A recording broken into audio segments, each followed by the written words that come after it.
Hey everyone, welcome back to the shop. Guerrilla Guitar Repair here. So this was a very, very difficult and interesting and terrifying repair that I think we're gonna win. So I had another intro already set up for this that I did when I started this video, which was a little while ago. But I'm going to record a new intro video because I've learned some things doing this particular repair. And yeah, I'll show you here. It's that. Looks like it's missing something, right? This is a G&L 96 or 8 something. What is this thing? G&L L1505 bass guitar, missing the neck. Why, you ask? Because the truss rod was broken. And if any of you know how G&L necks are built, or at least this series, they are split in the middle, not like this. They're split like this, not like this. Okay? Now that that's been thoroughly and scientifically explained, let's take a look at the neck as it sits. Ready? And well, here it is. This is now back together, and the very observant of you will notice something in this neck that it shouldn't have. Any guesses? Any guesses? Anybody? Anybody? Bueller? This skunk stripe, right? All right. Well, I think I should probably explain, so let's get into it. Ready, set, see ya! Hey everyone, welcome back to the shop. Guerrilla Guitar Repair here. A little bit of a different situation going on today. We're jumping into this project, or you guys jumped into this project a little in the already started phase of things. So this is another viewer's guitar, which is actually in this case, and this is the neck for it. It is a G&L bass. I'm not sure of the actual model number of it right offhand because it's upside down, and let's see if we can figure it out. It's a G&L L1505 5-string bass, and the truss rod nut was snapped completely off. So this is where we're at. I can explain. Stay tuned.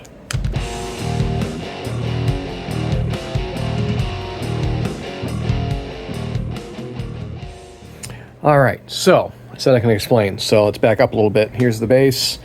Pretty cool. I like the blue burst. It's like their version of a Music Man. Kind of neat.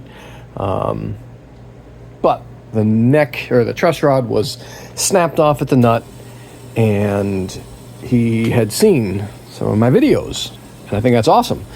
And so he contacted me and said, hey, this is what's up with this thing. What can you do about it? And I said, well, I think I can take apart most anything, so bring it on in. And this came from a very long ways away and was driven all the way up here. From Tennessee, I think, is where this is coming from. So that's definitely wins the prize of longest drive. Strangely enough, that same day, another couple of nice people who watch my videos came in and from New Jersey. So hi, this way, there you go. I appreciate everyone watching. Awesome that things are coming from that far away. We can ship. I mean, you know, driving's nice, but we can ship anyway. Down here at the Music Techs, 603-625-6110. The card's over there somewhere, but it's buried under the crap. So that's all you're getting for a shameless self-promotion today. Maybe I'll take you up front and you can see we've done a few different things at the front. But anyway, back to this. So what I found in my research of G&L necks, which there is surprisingly small amount of info available. Sorry, I'm trying to move things and talk and think and do everything at once, and I'm only capable about, one thing at once. So anyway, so what we discovered here is that if you look at it, it looks like, I don't know, a lot of you guys might know this already, but there's no skunk stripe, right? No skunk stripe. No separate fingerboard, and it's hard to spot, but see it right there? Here, let's see if we can get some better lumens on that. Oh, we forgot to power on vintage lumens generator. with custom red subscribe button. I genuinely forgot this time. It wasn't even a please subscribe, but please subscribe. All right, that should be better. All right, so yeah, hey, look at that. So here we go. So here, see that line? That's where they put the neck together, and it runs all the way up through the whole, headstock. And they did, to their credit, did a great job matching it. Even on the back, it's pretty hard to spot, right? Like, there we go.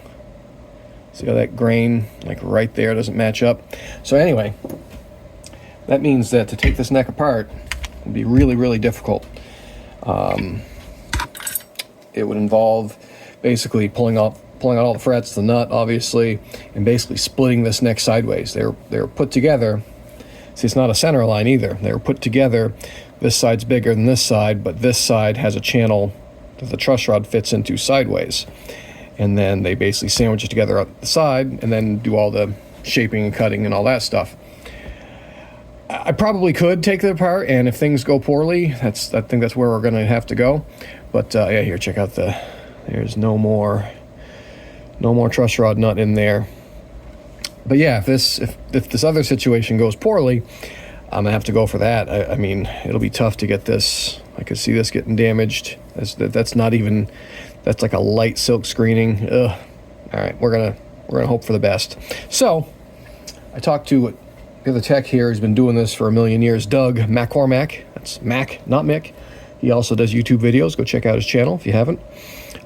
He said he did this once on another difficult to work on neck, maybe a Warwick neck, and he basically said carve out a chunk out of the heel, find where your slug is, and drive the truss rod out. So we're gonna try doing that. I've already obviously cut that. I used a router and got it down to here, and I basically used a magnet to find where that was, and then poked around with drill bits to see exactly where the edges were.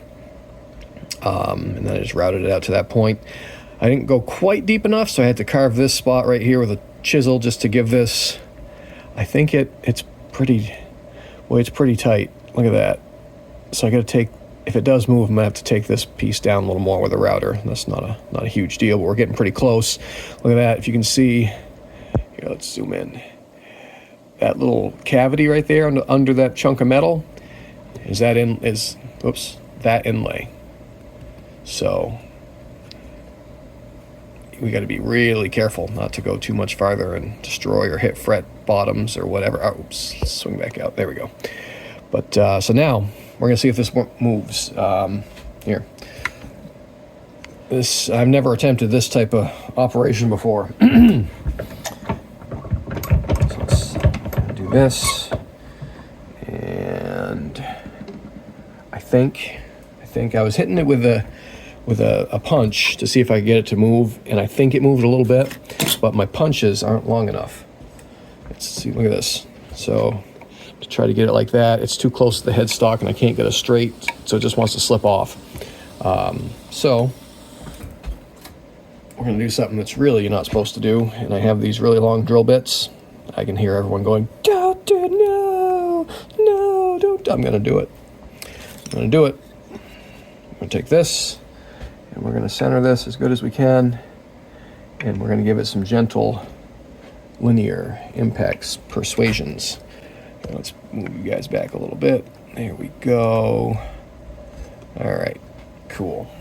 What do you think's gonna happen? Oh, that's still centered? Yeah. All right, ready? Oh, it's already moving. Oh my God, it's moving. Okay, it moved, but it's not gonna come all the way out right now. Don't get ahead of myself. Oh yeah, look at that. Look at that. It moved. Sweet. So I'm actually gonna punch it back in a little bit, and then we're gonna route this so I don't have to, it's stopped against where I carved it down with a chisel. But yeah, we're gonna, I'm feeling better about this. This was a really, like, I was genuinely concerned. If you're watching this, man, I was concerned about this one. I've never done this before, and I didn't want to mess up your bass, have you driving a million miles for nothing. But I think we're doing good. All right, let's go out back. We'll set up the router, and we'll make some sawdust. All right, let's go out back. Take you guys on this thing. Oh, I need some more coffee. My voice is getting pretty dried out. Oh man, that's good. Okay, I think the router's still out here. Cleaned up a little bit back here. Big tool room's a little tidier. But let's put this here. All right, router's still there. Let's turn on these. Look at this. Is another vintage lumens generator. Not quite as vintage, but I got this for $10 at a thrift store. This thing is awesome. All right, here, we'll put you guys here. And like that. All right, I need some clamps. Hold on. All right, we got some Clemcia clamps. And do that. I guess it doesn't need to hang off the edge, does it? Nope. I gotta leave enough room to get the router up to it. There we go.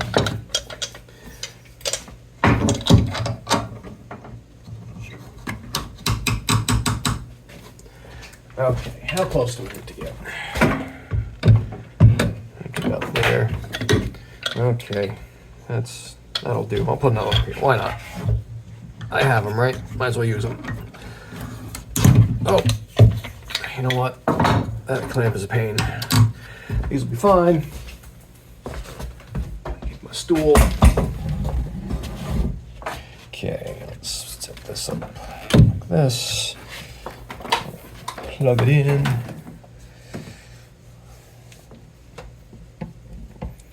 All right, come on.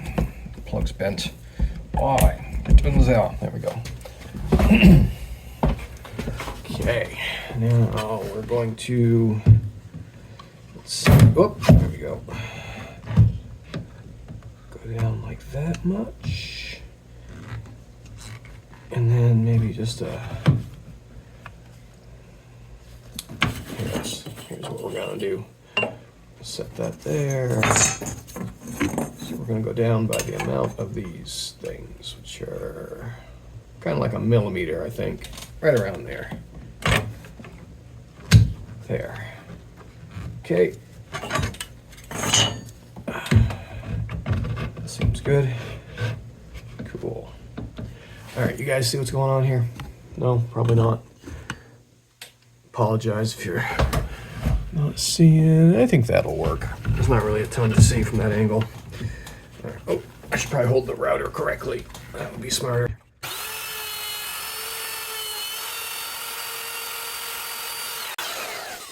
All right, I think. Oh, I might do just like that same amount again. I think is what we want to do.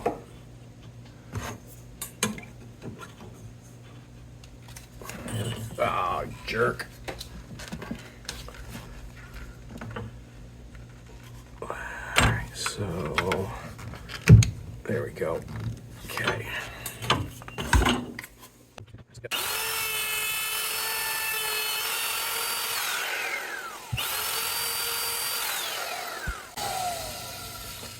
Okay. Now that I'm covered in sawdust again.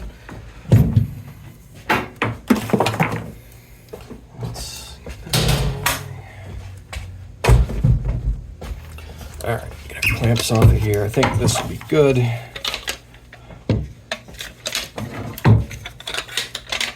Okay, all our stuff. Go back out here.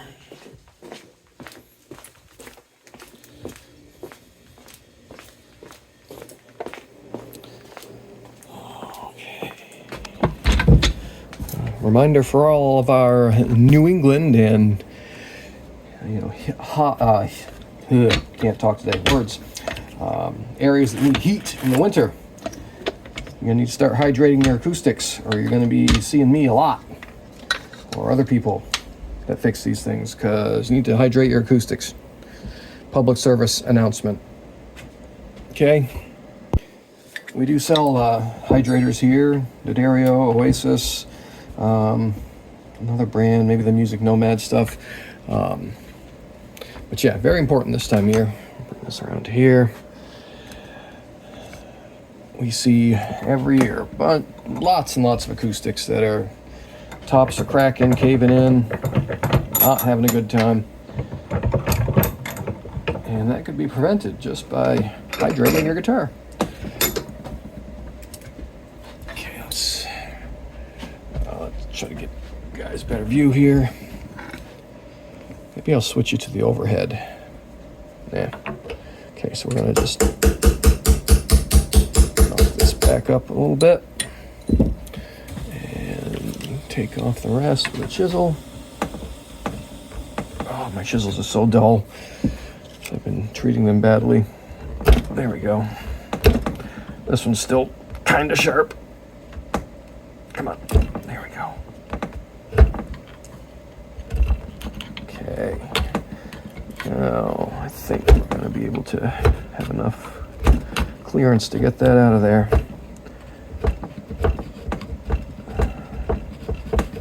What do you guys think about G&L finally going under? I definitely am not a fan of that. Sucks when brands that have been around forever finally fold up. And I've never owned a G&L, but I like some of the things they do. Some of the things they do are annoying, like bi-cut necks. But I like their hardware's nice, their pickups are nice. I've played these basses before, I like them. Although I think it was only the 4-string version. Alright, I think we have enough clearance. A little bump like right there. There we go. Okay. Now, we're gonna get our drill bit drift punch. Where did I get that? Where did I go? What did I do with it? Did I lose it? Probably. That was dumb. Alright, hold on. Got it. Okay, now let's try that again. I know. Shouldn't do this.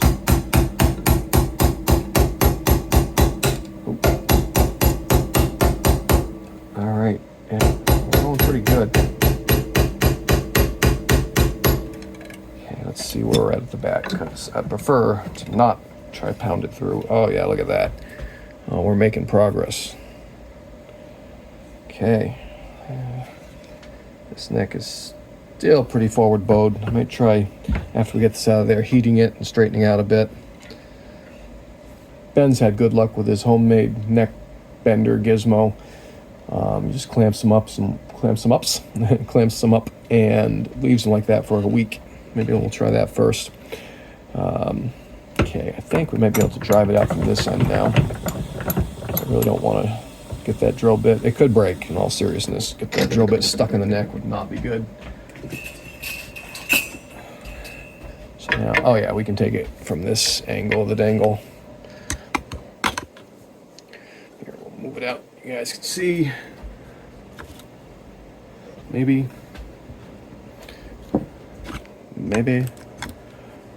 That's all you're gonna get. Okay, let's see.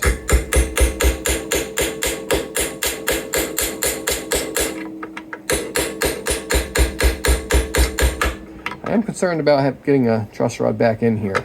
Just saying.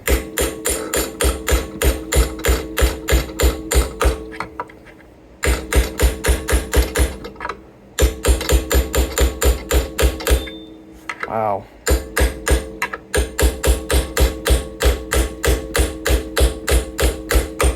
That's taking a lot of force right now. I am concerned, but it is broken.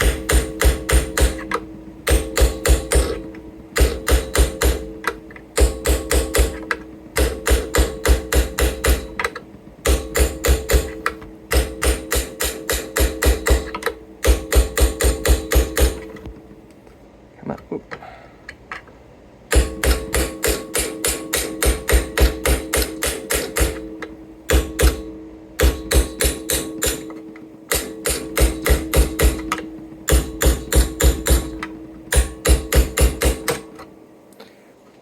it's got some tension. Okay. I think I have to turn this around, face it the other way. That would be a smarter idea. Let's do it like this. Probably should have done that to begin with. You guys still see, kinda? Put you over here. There we go. Should have done that to begin with.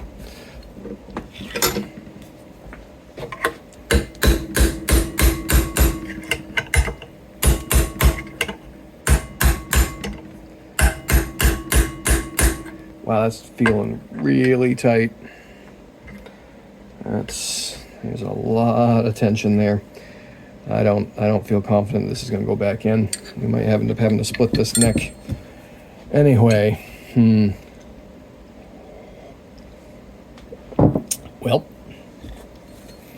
let's keep going.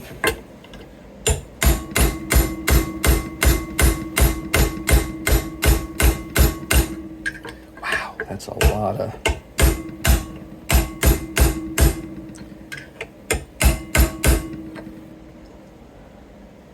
I don't feel any bulges or anything happening.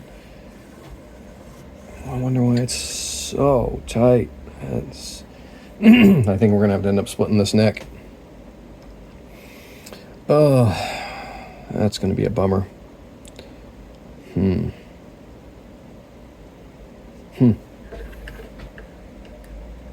Okay, let's try that. Oh man.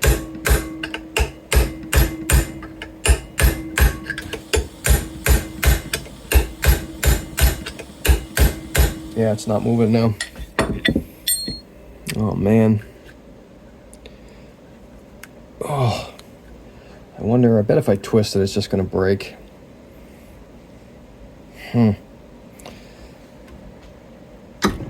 Oh, okay, that's...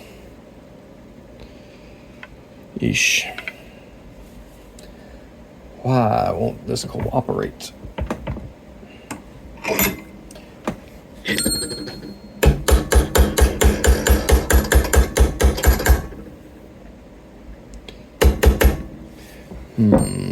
I wonder if we can twist it, if that'll help. Let me see what it... Let's see how it feels.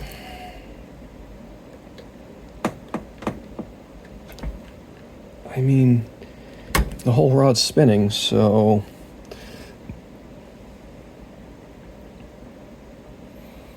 If I could get something to spin it and pull it out, that would be neat. I mean, yeah, it's loose enough so I can turn it with my fingers. I wonder if there's a way we can use the drill to spin it and turn it out at the same time.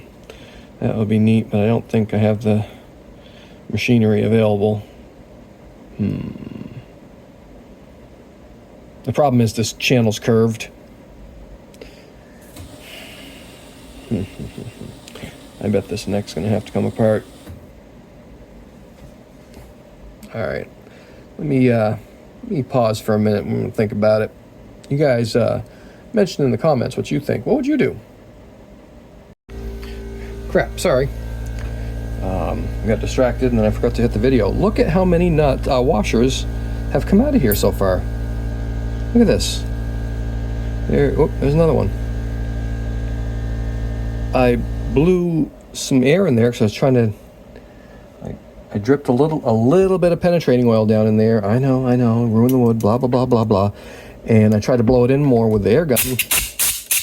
And funny thing is these washers fit right over the shaft of this thing, so they would like get stuck on there, which is kind of neat. I thought I was talking about it, and you guys were listening, but you weren't. And, well, here we are. All right, now we're going to try to... So you can get... There's still more.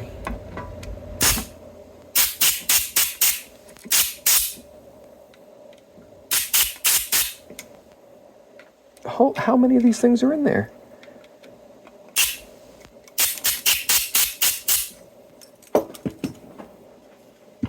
Oh, there's another.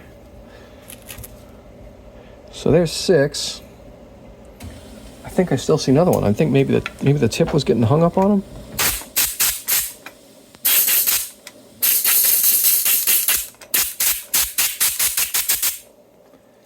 I think that might be the last one, or the original one, maybe. Huh. If I can get that one out, because I don't imagine there's supposed to be 6 of these things in there.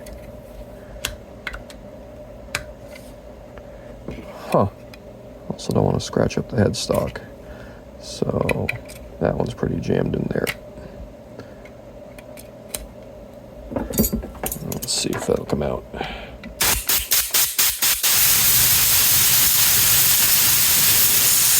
Nope. All right. Well, still haven't come up with any ideas about the truss rod itself. I just thought I'd share this spot. Look at that, this part. So 6 washers came out of there. And let's see if we can grab that with some pliers. And maybe we can twist it and get it out. Get my big pliers. Is it coming out? I mean, it is, but also gets to that one spot again and then doesn't like it. That's... I don't know if I'll be able to get a rod back in there. Yeah, if there's that much tension taking it out, I don't find it likely that I'll get it back together. Oh, this is no good. These are no good.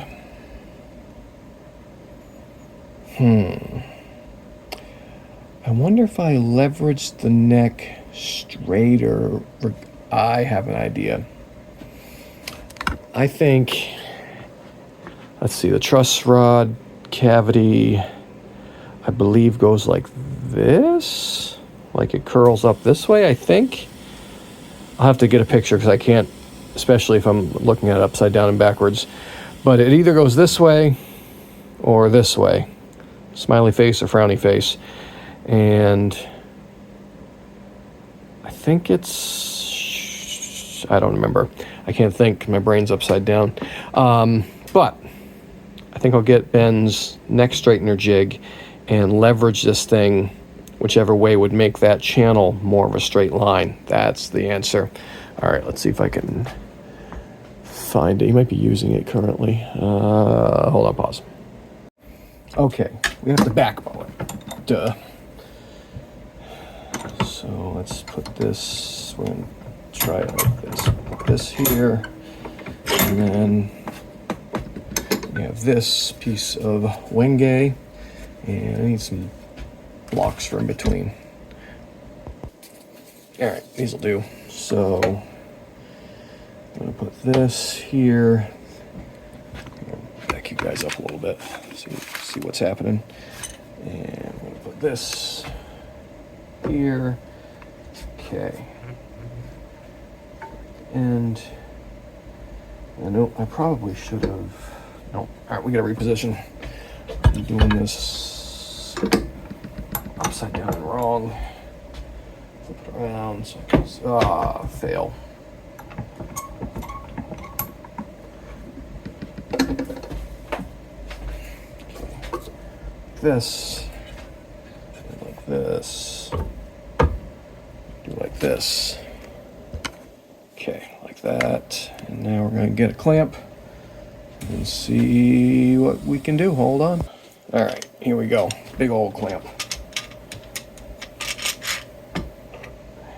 Put that in the middle. Now, oh, come on, stay where I want you to.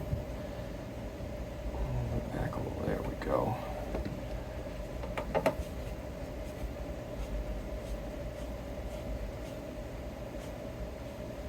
Okay.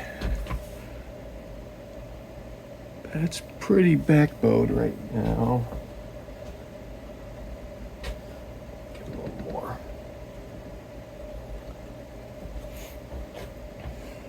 Let's see here. There we go. Look at that. All right. Okay.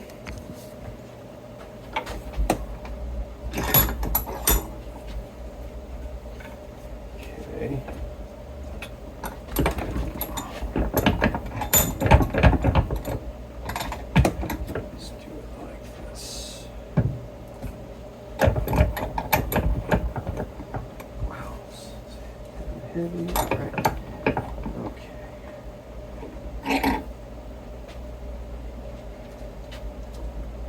Okay. Now, let's see here.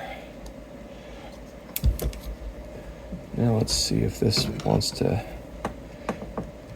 be any more. Oh, no, I knew that was going to happen.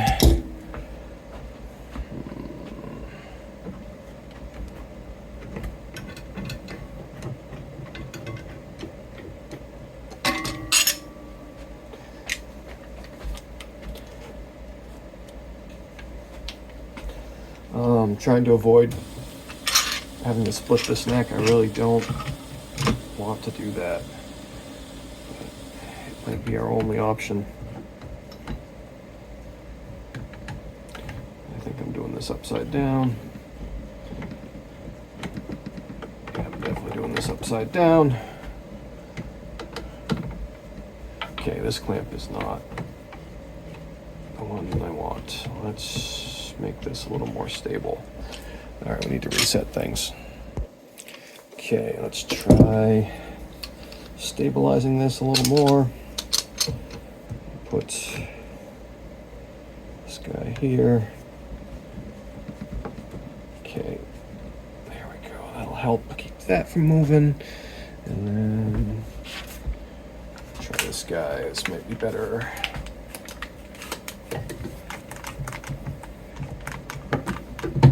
Okay, yep, that's easier.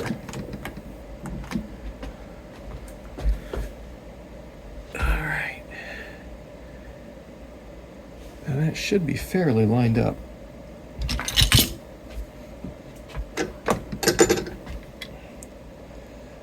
Let's see.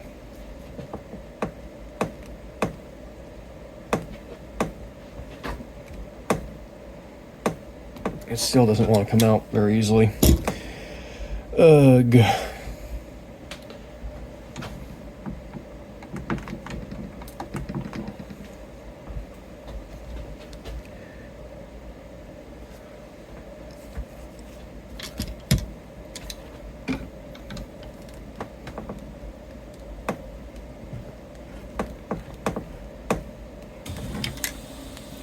that hasn't gotten any easier. All right.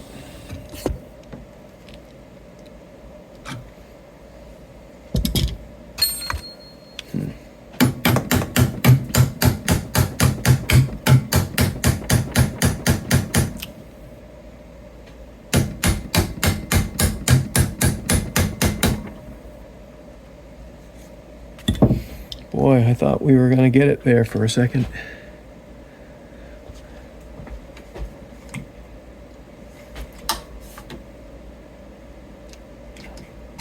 Oh, okay. We'll just...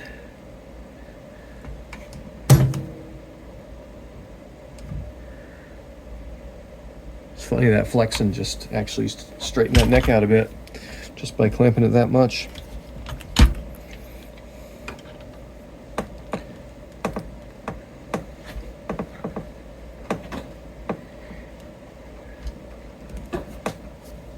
I wonder if it's the threading getting caught if I spin it.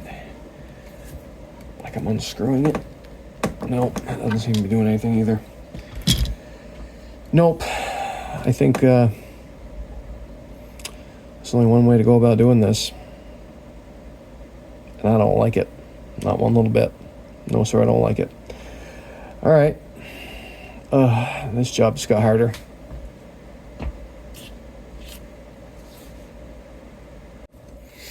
All right, we're gonna go for it. So first step, we're gonna take these frets out and we're gonna heat it up. And I'm gonna use the bar, the heater bar and the heat light at the same time. First, let's bag up all his parts so we do not lose things. I don't want to lose anything.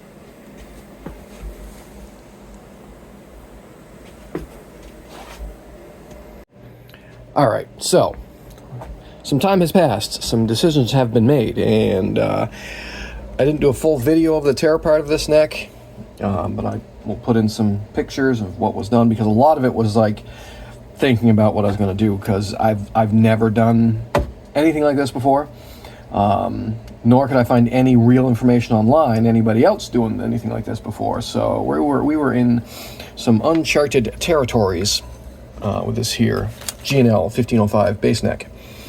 All right, so I'll show you what I did. We'll unclamp all this and you guys will see. But I managed to get the neck apart. As it split down the middle center line, which goes just like that down this way. You know, I mean, you know how you can really see it. And I'll put in some pictures of when I was doing this and how I did it and whatever. I didn't do a video because there was a lot of, you know, sitting here staring at this thing, figuring out the best way to do it. We tried one way and that failed. A giant fail. Horrible, awful, worst tech on YouTube fail. Not really. We were trying something that would have been less invasive and it just didn't work. So we went to step 2. Let's get these off of here because this was just a dry run to make sure everything's gonna pretty much line up.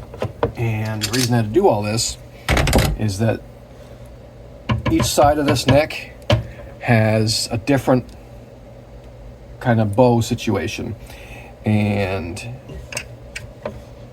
it really doesn't want to line up straight together, which is probably part of the reason why I was fighting the truss rod so hard that it had to get broken. So I'll take this off. All right, here we go. Look, that came apart so easy. Yeah, look at this thing here. There you guys go. That's quite the, take a picture of that. So this is how these come apart, as you can see. Let's get this out of the way. And, yep, this is how it is. They put the truss rod, there we go, stay. We'll zoom in, you guys can get a close up here. There we go, so there's doesn't it look weird? That's how they do it. They put the truss rod into this channel here on the side of the bigger piece. By the way, this isn't stock. I had to make a new rod because it was broken off. So I got some same size steel rod and threaded both ends. I reused their slug, is what they call that. The anchor point there, and basically theirs was pressed and peened together, and I don't have machinery to do that, so I drilled it out, threaded it, and then put a Gibson style nut on the other end and used Loctite, and then just tighten the snot out of it. So that's not going to move. And even if it does, it'll only tighten. I mean, it would loosen, I suppose, but it would tighten back up, so I'm not really concerned about it. Up here, same thing, threaded this rod. There were 6 of these washers in here, so I left 3. I mean, even with removing of the washers, it only left like very little thread. I didn't like it, and we were already, you know, this far in, so still made a new rod.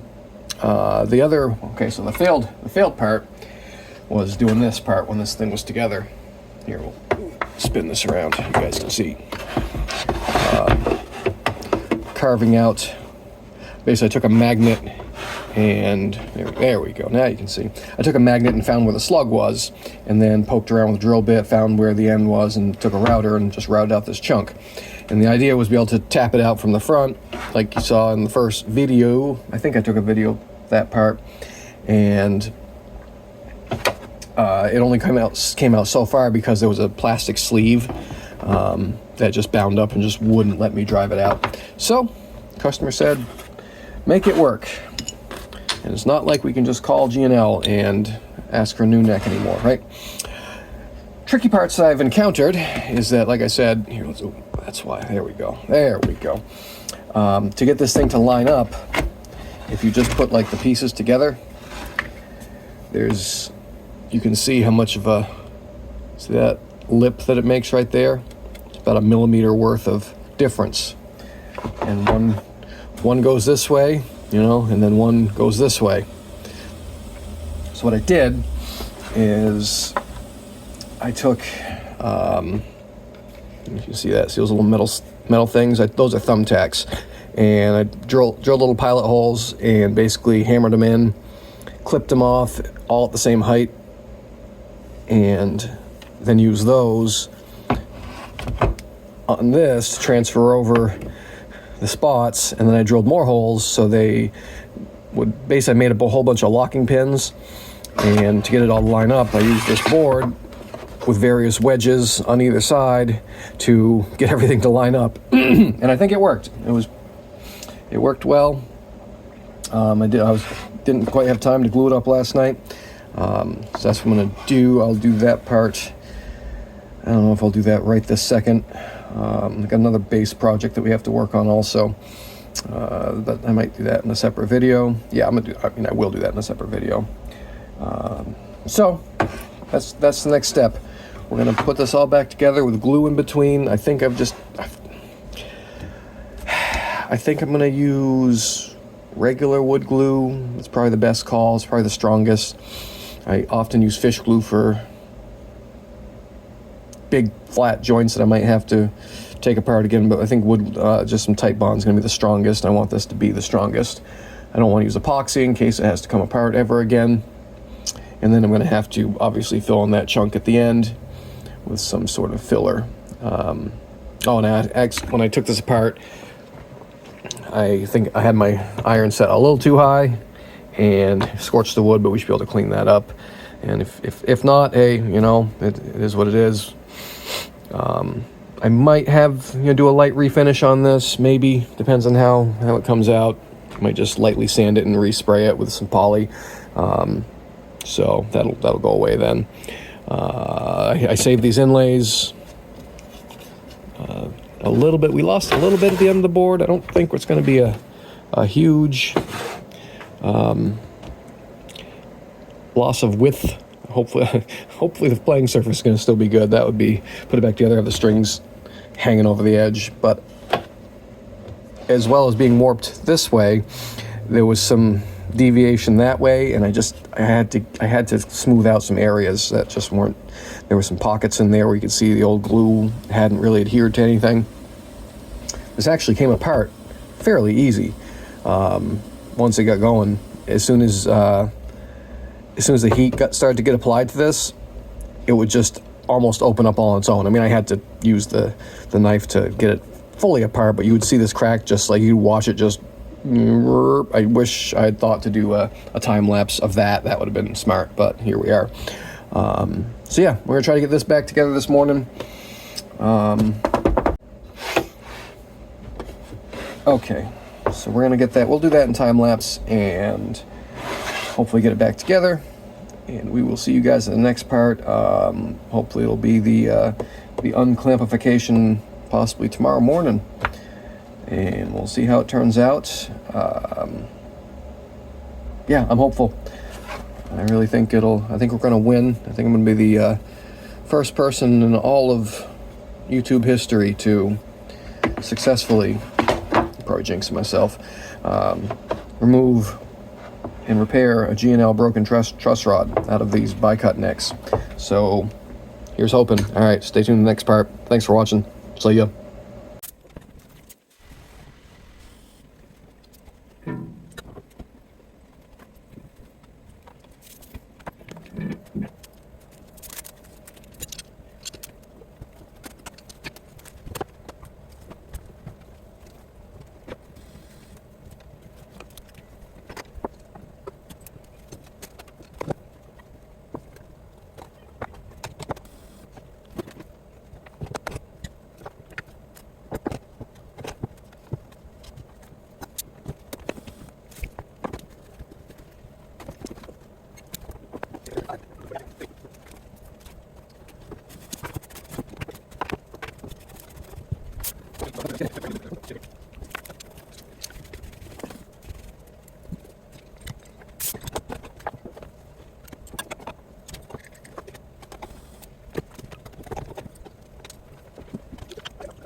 All right, another day has passed, and here we are. Oh, and I need to turn on Vintage Lumens Generator with custom red subscribe button again. All right, here we go. Oh, we need more. There we go. All the lumens. So here we have it. This is when people see this wall over here and they go, but why do you need so many clamps? Well, that's why. Because often one of us has a project like this. All right, let me get you guys in the holder and we will declampify this here G&L neck, which I'm pretty sure I'm the first person in all of YouTube history to do a deconstruction and reconstruction. All right, well, okay, ready, set, pause. All right, so let's put you guys over here now. You're in the correct holder. All right, okay. So yeah, I glued this up last night, as you guys saw, and let's see how it came out. My concern is that the underside crack didn't get lined up good enough. I mean, that's the only thing, because I can't see under there. Couldn't think of any other way to line this up and to do this. That's not so bad. All right, we can live with that. Okay, and hopefully this neck's gonna live. It's a little different design. The truss rod nut's sticking out probably farther than it used to be, but I didn't have anything else that would work. It's not like I can call G&L and ask for parts. These over there. So many clamps. All the clamps. How many clamps do I have on this thing? Let me see here. 4, 5, 6, 7, 8, 9, 10, 11, 12, 13, 14, 15, 16, 17 clamps. Wait, was that one on there? 18 clamps. For one neck. That could be a record. No, it's not a record. Acoustic guitars use like 100.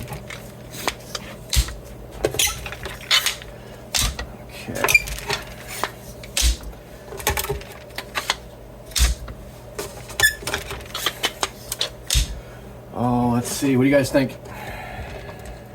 How's it gonna go? I mean, you can see the line. Alignment's pretty good. It'll work. Sorry, I lost my verse there for a second. There's that. Get off here. Oop, my stuff. Okay. Now hopefully, it's all worked out. Let's see what we got. Oh, we got some gaps we're gonna have to fill. We're gonna have to fill some gappage. But that's okay. We can live with that. We can live with the line. Yep. Yeah, I had a feeling we would have to do that, but that's okay. There's gonna be a line, but this neck's gonna live. That's gonna be the important part. Well, let's see if the truss rod's gonna work, because that would make all the difference. I'm gonna fill that void with, let's see, how should I do that? I guess I can use epoxy. I don't necessarily want to get it all the way in the truss rod channel though. What am I doing? I'm looking for a wrench. Let's see if this is gonna work. Or, you know, if the truss rod don't work, then we're gonna have to start all over again. Okay, we're pretty straight right now. Let's get some tension. All right. Okay, a little more tension. I think it's moving, I think. Okay. Come on now. I want this to work. Uh-oh, I heard something. Oh no, are we losing something moving here? Ooh, this could be bad. This could be bad. We might have to redo this with epoxy. Or it could be just glue settling in. Let's see what happens. We have to know.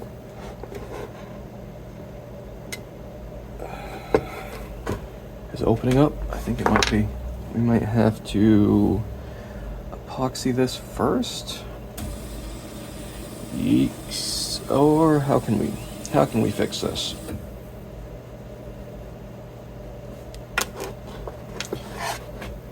I might have to split this thing again and do a dual action rod in there somehow. That might be the only answer. I don't know if this is going to work. I can feel it trying to work, but I don't think I like it yet. No, I don't think we got good adhesion on this line here.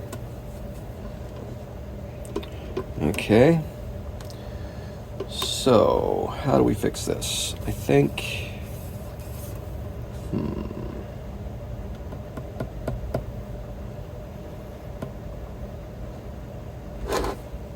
Interesting.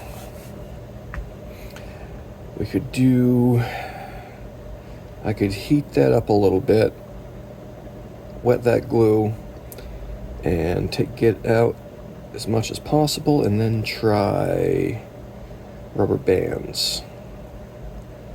That might be the next step.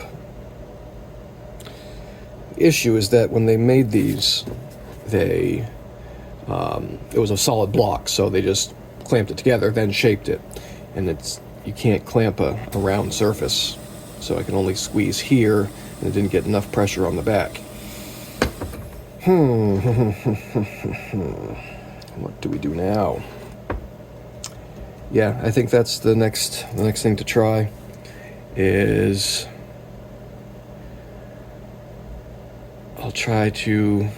I'll wet all this, and we'll try to reclamp it with rubber bands, squeezing around. Otherwise, how else could we do this? We're gonna have to think on this one, because I certainly shouldn't be doing it on camera. We'll see if this video has a happy ending or not. Giggity. Anyway, stay tuned. Yeah, I think I know I'm gonna try. I'm gonna get some super hot water and get as much of this glue out as possible, and we're gonna try the rubber band tricks. See, I'll wrap it, and we'll see if we can get the crack to close with no glue in it. See if that works. That's the current plan. Otherwise, we'd have to take it apart and try again and figure out a better way to clamp. But I really don't know how we would clamp it better. Maybe rubber bands to begin with? I don't know. Maybe I could sandwich the ends and then rubber band it. Maybe that would have been a better call. Huh. Alright, well, that's what we're gonna do. Let's get some hot water. Okay, magic. We got some just was boiling water. So let's see what we can do about this line here. You really can't hurt maple unless you really set it on fire, so I'm not worried about the water doing any real damage. Even if it gets water down that crack, we're gonna blow it out of there. So don't worry, it'll be fine.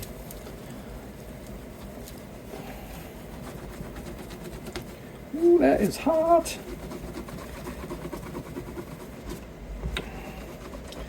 Now I kind of wished I would have used fish glue at this point, because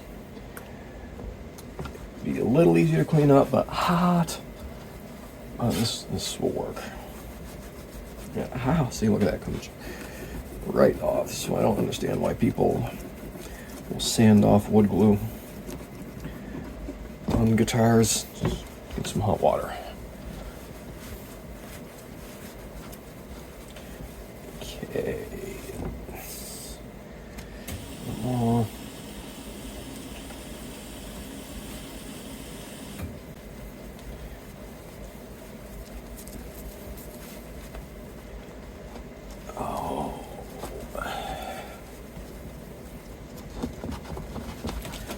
Clean it all off.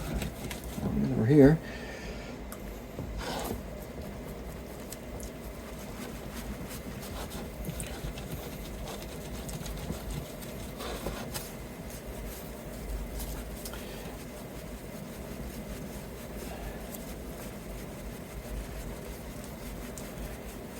I'm fairly certain that if I fill that crack with epoxy, it'll hold, but I really don't want to do that. I'd rather have it be tight together. Epoxy's really hard to get apart. Alright, I want... Sorry, reach in front of you guys. Alright, I'm going to try to get all this out of here. It's going to be long, boring. I'm going to have to be up close and being in the way, so see you guys in the next part. Actually, that didn't take long at all. I thought I'd be in there scraping forever, but apparently not. Looks like we can get most of that glue softened right up. There's a little bit left there. Okay, get that out of there. There.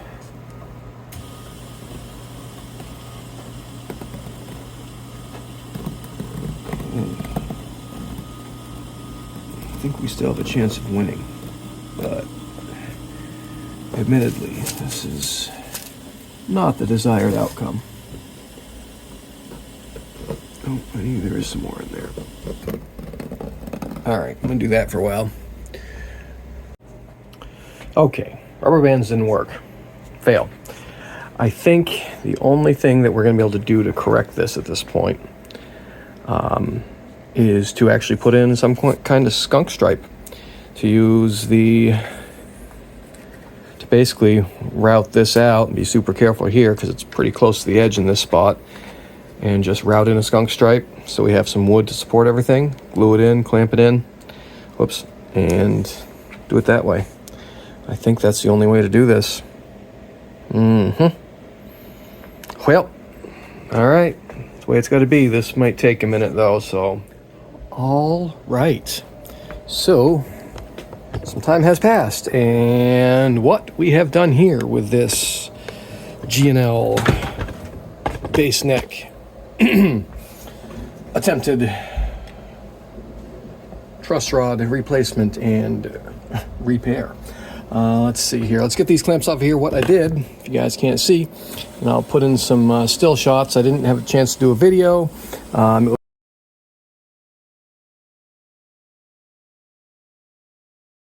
It was a lot of me just basically staring at this thing, being like, what do I do now? And sometimes when I figure things out, I just go and do it, and then I do it, and I realize afterwards, I should have recorded that. I didn't. Deal with it. But here's what we've done. I routed a channel out here, as shown in the picture, hopefully. And I had a piece of an old fingerboard blank chunk of rosewood that was already a 1/4 inch wide. So basically I just routed where the basically right down the center, essentially, to reinforce this because it didn't glue up correctly. Because there's no way to clamp this thing accurately. So anyway, we had this skunk stripe for reinforcement purposes. Let's get these clamps off here. I also filled in with a block this spot over here, and we'll obviously cut that flush because that would be a heck of a shim. That would not be good. Let's get these really heavy clamps off of here. Come on. Oop, I lost some. This one nearly needs a new corking. That's all right. That's why I use cork on these. Not only because it doesn't damage, but if it does stick to something like that, you can just put more on, and most of these are in need of repair anyway. Okay, these off. So what was happening before is when there was basically this whole seam here was essentially still open, because when you clamp from the sides, you press the front and not the back. It's just how it works when you're trying to clamp basically half a circle. And possibly if I had a vacuum, I don't know what I was going to say there, but a vacuum press possibly would work, but I don't even know if that would have worked. So what we did, like I said, is, whoop, I won't drop it. There we go. Is I put in a skunk stripe, so basically I was able to, I used epoxy and epoxy it to either side, and then to the bottom channel. I didn't cut into the truss rod channel, so this rosewood piece is essentially glued to all three sides now, side, and underneath. So that should give us lots more structural stability. All right, let's put away these clamps and get you guys set up in a better place, and we'll see how that goes. Watch this. Ready, set, bam. Clean. And coffee. Oh man, that's what's that? Green Mountain Coffee Dark Magic. Man, that stuff's good. Okay, so what do we have here? Let's see if it works. It's been oh, the neck looks on the front better than it did. A lot better than it did. Pay no attention to the glue that I still haven't cleaned up, but it looks nice and straight now. That's a good sign. Okay, I'm encouraged. So let's see what we got here. I'll give you guys a POV video here, not the kind that you guys are normally used to watching. I know what you watch. Bunch of freaks. I'm just kidding. Let's see here. All right, here's some crinkle crackling because I did use epoxy to put this together, so it's gonna be some crackage and crinkling. But I think that's working. I hope it's working.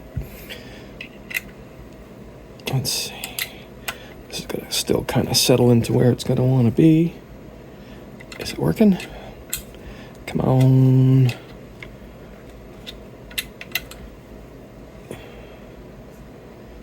I think so. I think I see it starting to go back. I don't see nothing splitting apart back here yet. So I think we're looking good. Let's see. Oh, that's got some tension. Good. That's tight. I think we might be successful. I'll tighten this a little more, see what we can get out of it. Oh yeah. I think we're gonna win. Oh, I really can't flex that back much. If I really push on it. And then we're gonna have frets in there, which will add to the stability.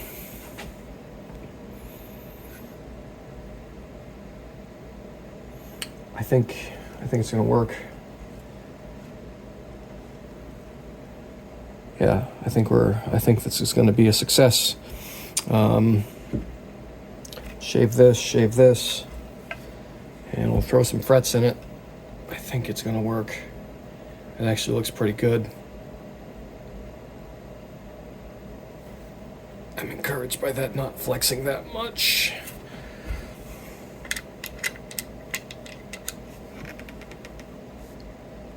Hope nothing is opening up here. I don't think it should.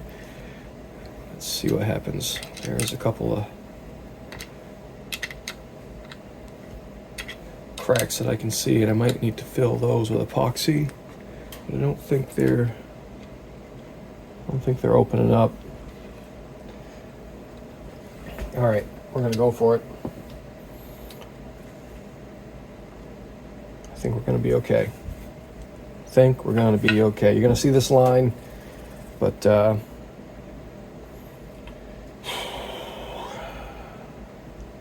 think I might sand this out. And hey, look, you can see where the end of the truss rod nut, or where the anchor is down there through that inlay.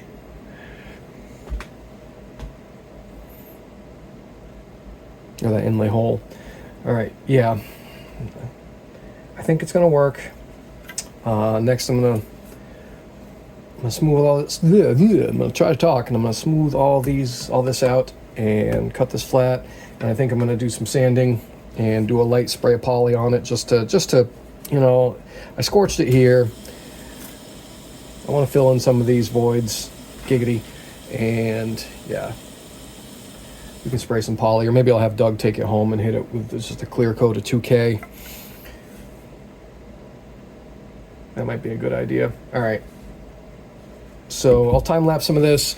I'll do some sanding. I'm gonna basically do this with a some rasps and files and whatnot. So I'll smooth that all in. Maybe I'll do a little update after that, and we'll see how it came out. And I might show you. I think I'm going to do this with a router. I'll just basically set up a couple of blocks and just take it right down. No big deal. I might do that across this thing also, just to get it down to a workable spot, but we'll see. Anyway, thanks for watching. We'll keep continuing this video, and it'll probably just be one fairly longish video. But anyway, if it's multiples, thanks for watching, and hopefully you watched the Spectre video that I just finished did editing last night, and I'm gonna hopefully send it off to YouTube World in a few minutes. So retroactively, thanks. That makes sense? Probably not. Anyway, thanks for watching. See ya.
Okay, so here we are so far.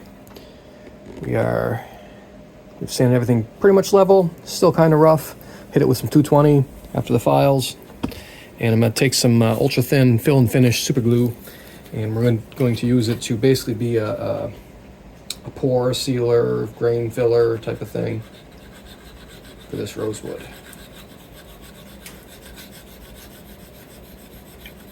Just going to kind of put it on like that.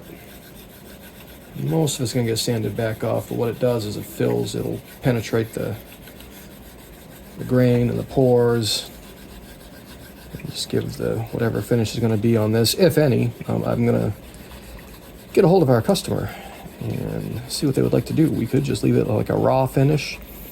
This thing has kind of been through the ringer, right? So let's do this.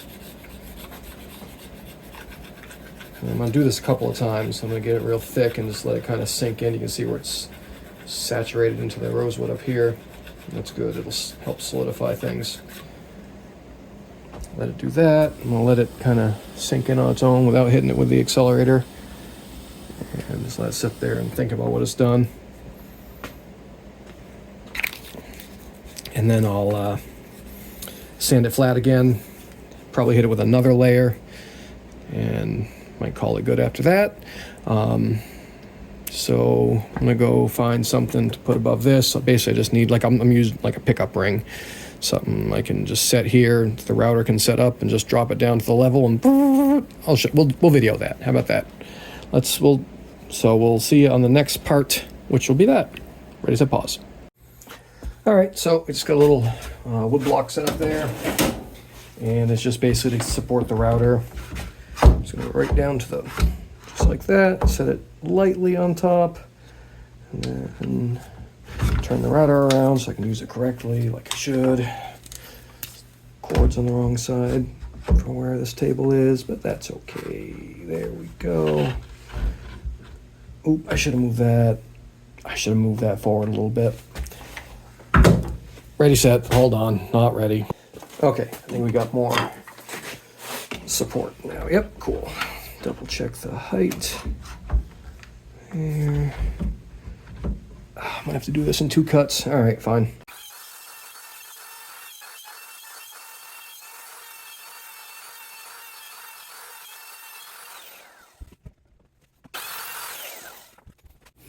All right, let's see, I think that came out pretty good.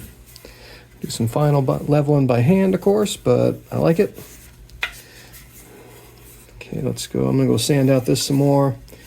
And I'm also gonna do a little touch up here. We're gonna do some sanding and fine tuning, filling in any gaps that I can see with super glue, putting the inlays back, all that kind of stuff. I might do that with a time lapse. We'll see. And then I have to get a hold of the customer and see what they would like to do. If they want to keep going with more finish work or just make it as good as it can be with no finish. I think it's going to be, I think it's going to live. I really do. It was touch and go there for a minute, but yeah, I think we're going to win. All right, let me do some more sanding. And oh yeah, I should put out that Spectre video so you guys know what I'm talking about. Okay? Thanks for watching, and see you at the next part. See ya!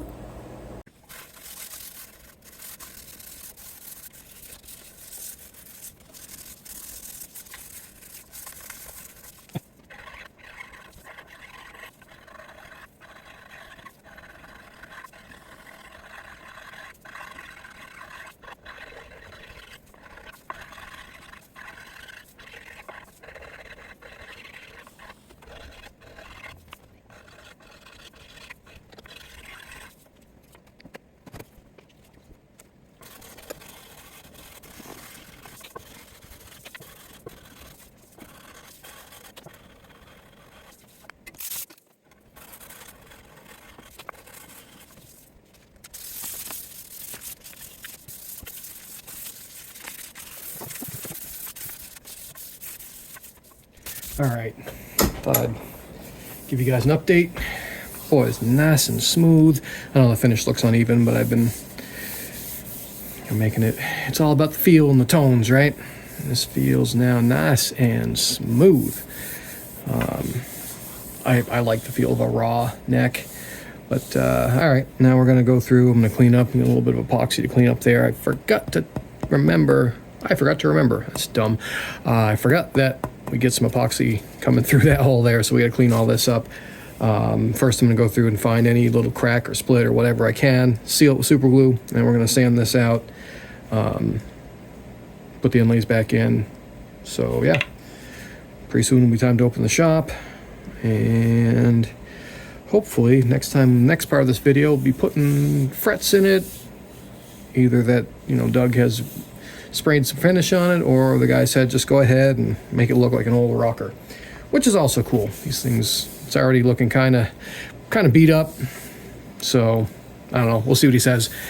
On to the next part.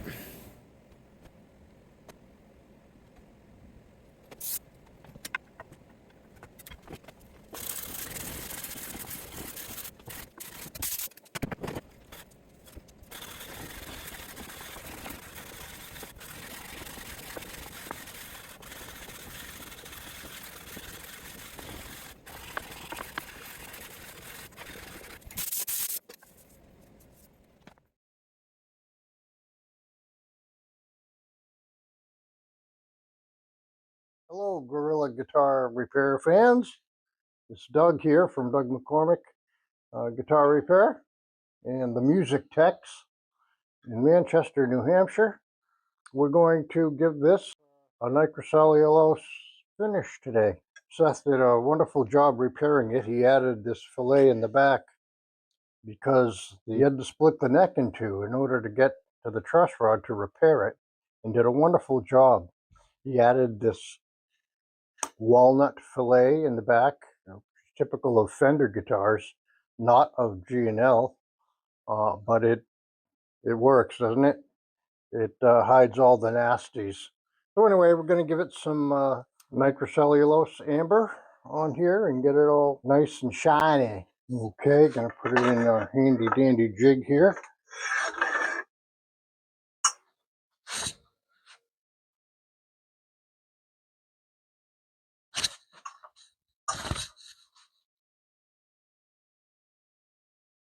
We want to take that out. Okay, so I mixed up a batch of amber. I think I added a little brown and a few molecules of black to it to tone it down. I find that the Stumac dyes are a little too yellowy, just mellows it out a little bit more. I mixed it up about 25% lacquer and 75% thinner. I really don't want a lot of buildup. I just want to spray the color.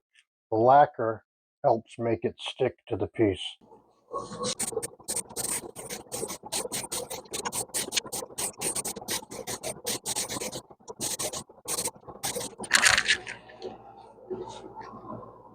Thinning it down so much also helps the gun to atomize it much more easy. You get more smaller droplets and a smoother looking finish in the end. And I just think we just need to clear coat this now a few times, and we should be good to go.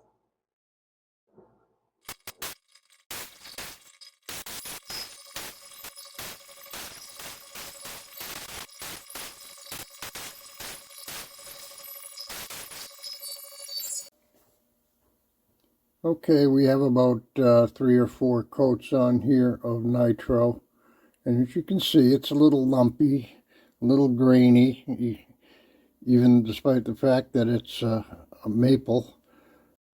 There's some,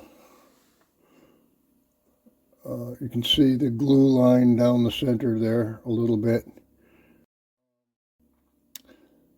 So we're going to give it a little sanding and continue on with adding more coats and try to get this thing smooth and factory looking.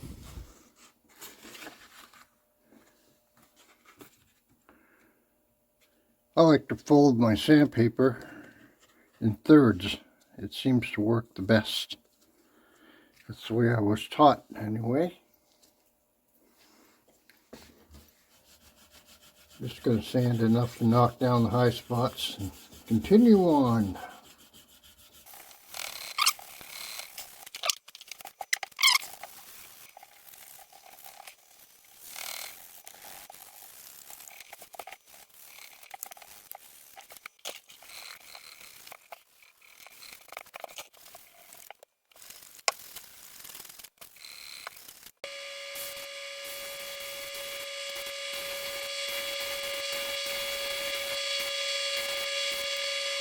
Okay, so we have about 3 coats on here. We have 1 color coat and about 3 clear coats. I think we can probably stand to add a few more clear coats. You can see, you know, the wood grain. I want to seal up all the wood grain here. It just takes a lot of nitro because it shrinks, you know. So always use a tack cloth. You got to be smart. I think I'll just give that a light sanding. This little foam sanding block should do work pretty well.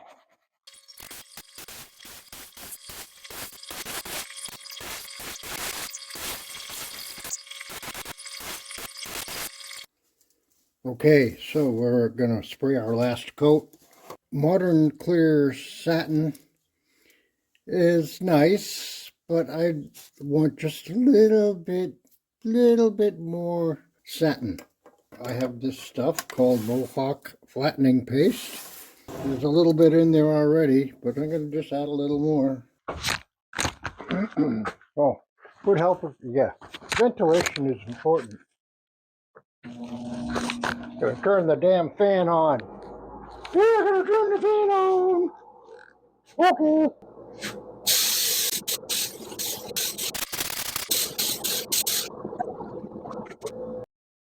There you go, Seth. Nailed it.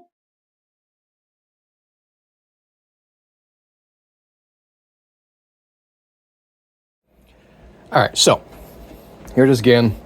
And we're going to hopefully put this back on. Hopefully it's going to hold together. First, let's power on vintage lumens generator with custom red subscribe button. Nailed it.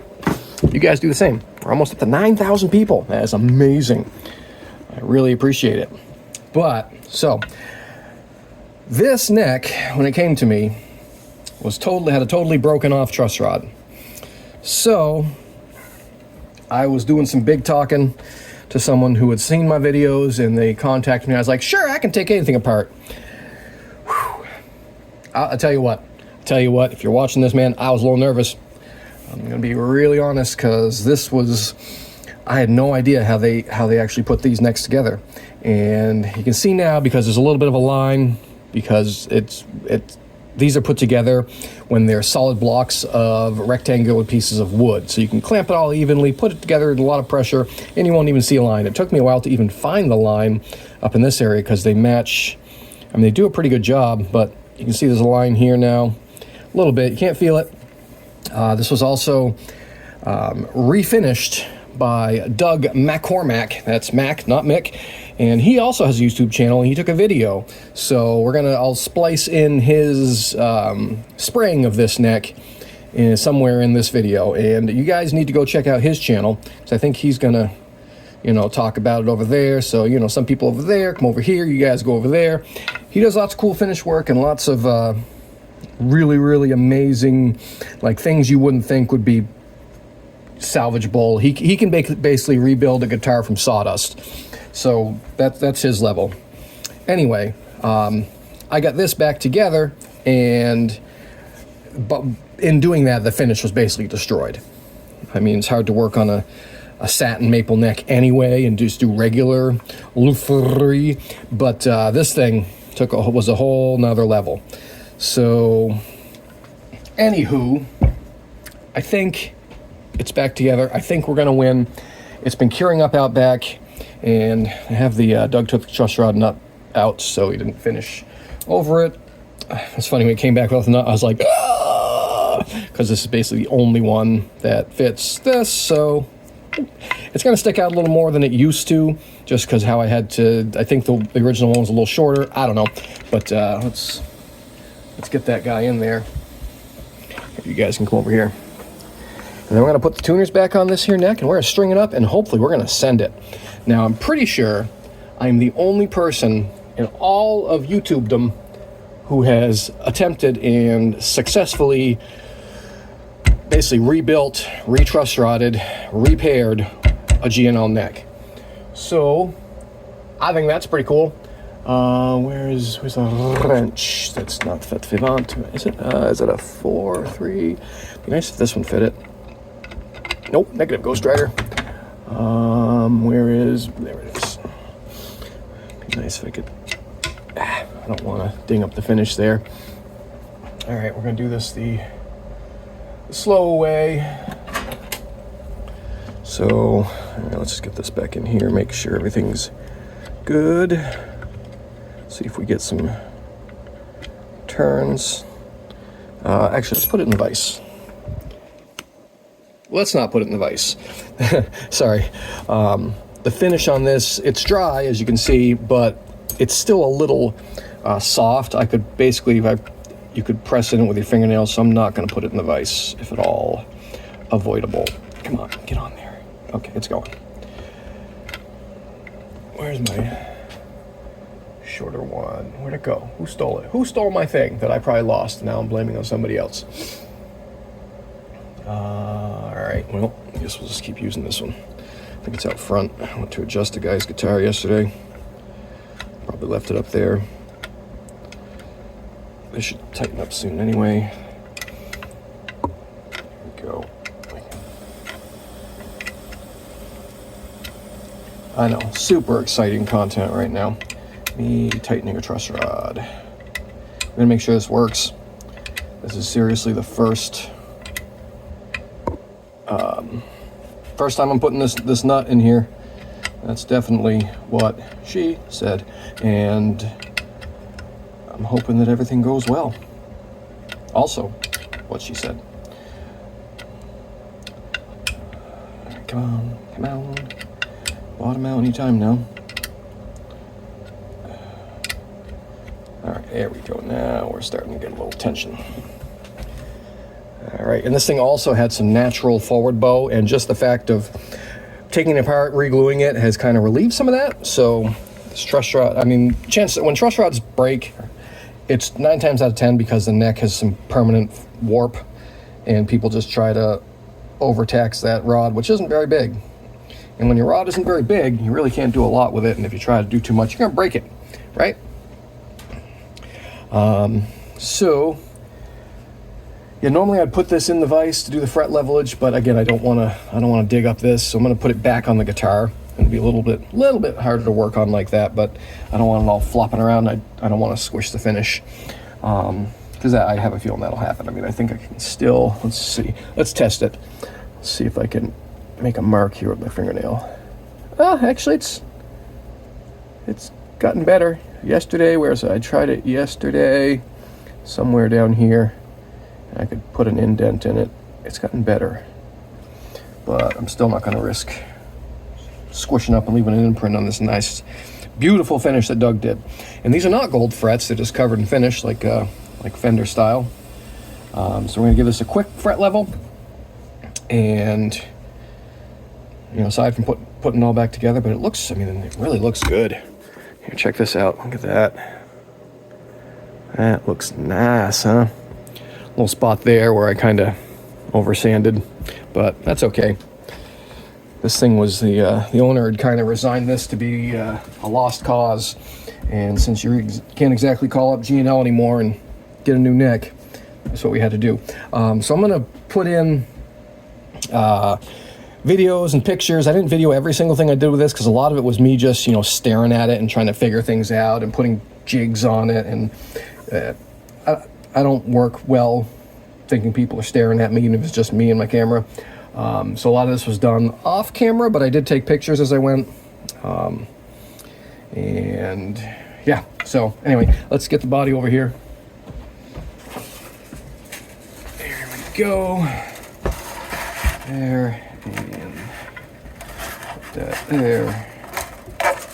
I do like these basses. It's kind of their take on a Music Man. I really don't know who did what first, but yeah, I do like it. I might have to give this a quick buffing, just because the neck now looks so good and this is a little scuffied. Yeah, why don't I do that? I think I'll go out and give it a quick buffing. We got a little bit of time this morning.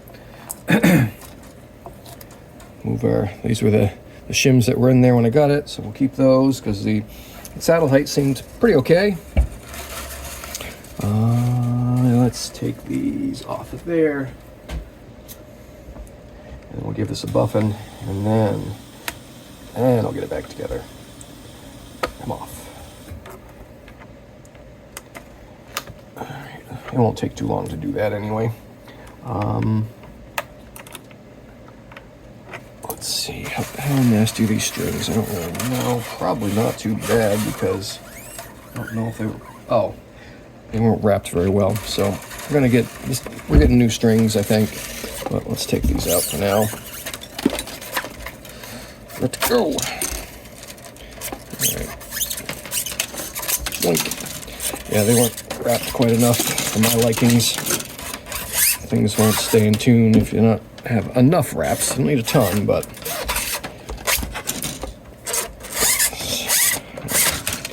okay. Now I don't need to take the pickup out, but we'll take the bridge off.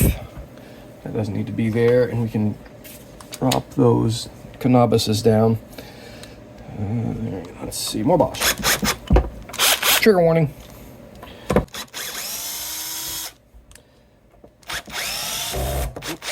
Come on. There we go. Oh, look at that's neat. Look at that.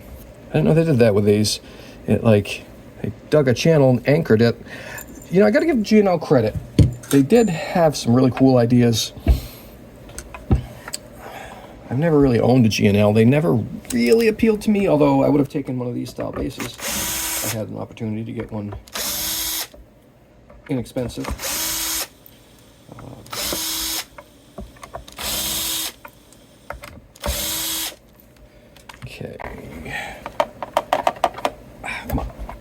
guys want to see a trick? Watch this. You know, stuck. Instead of trying to dig them out with, doing that. Watch it.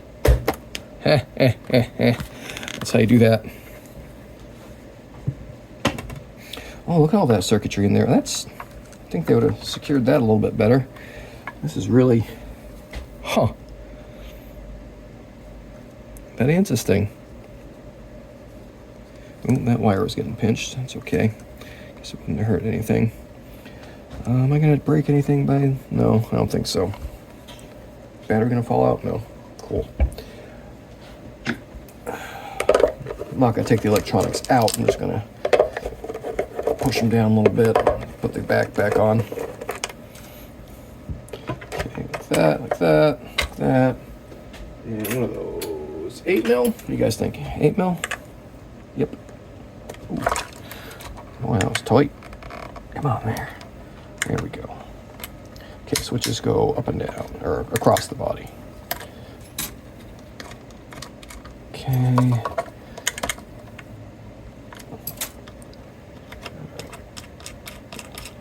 Okay. Those. There we go. Oh, now the battery fell out. That's okay. Put that back in there like that. And then I'll just toss this back on here for a moment.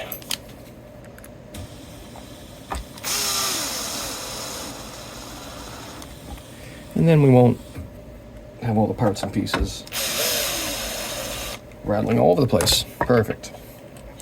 All right, I'll be able to get in there with a buffer, no problemo. Okay, let's go buff the snot out of this thing, huh? Ready, set, pause. Okay, back out to the buffer room.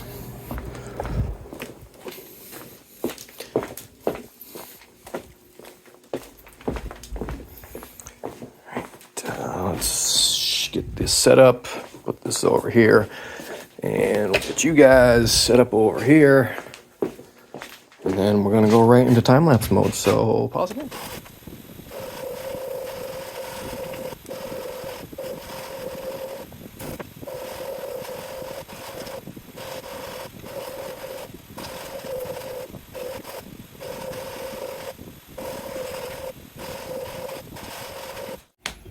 All right, nice and shiny. It's not too shiny. There's still some honest playwear on it, but got rid of that haze and a couple of the, the nastier scratches. Okay, now, there we go. Get rid of this. I'm covered in buffer fuzz now. Hold on. There, just had to blow myself off with the air gun. You guys thought I was being dirty. Alright, so, let's do, whatever, put the neck on. Okay, so we'll drop those two shims in the pocket and get our drill ready. Okay, I think we're back one of those out a little bit. There we go. Stand you guys up a little more so you can actually see what's happening. There we go, that ought to be good.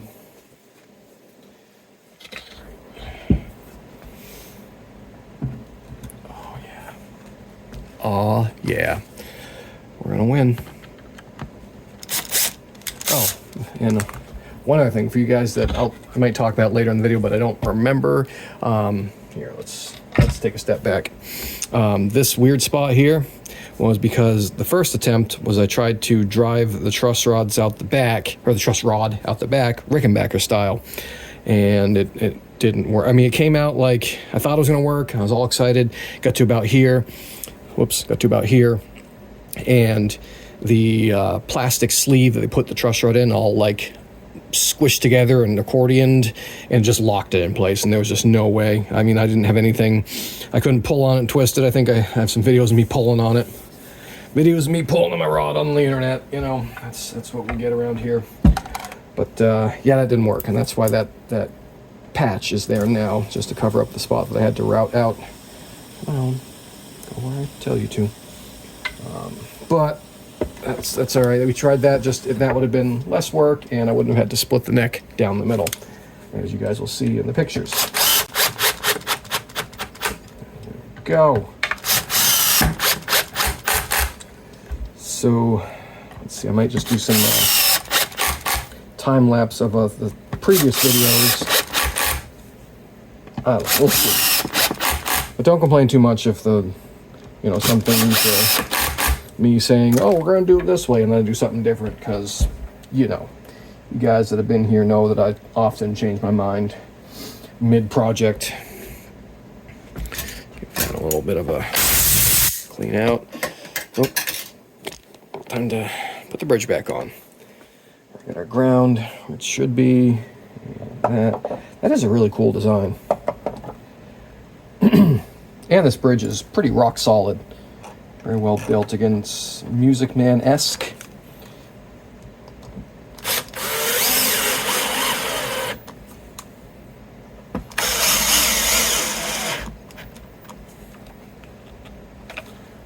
Let's hand torque that. There we go. There we go. All right. So yeah, we're not going to need these.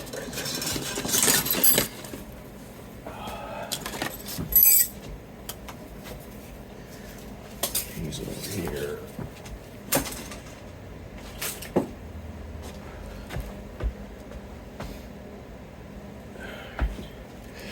Okay. So let's see. Let's give it another final wipe down. Oh, we gotta knock all this gold stuff off there, because that's all finished, and it'll eventually start flaking off, and we don't want that. So yeah, let's electronics. We'll do that. Why move around those parts if I can just put them back where they go?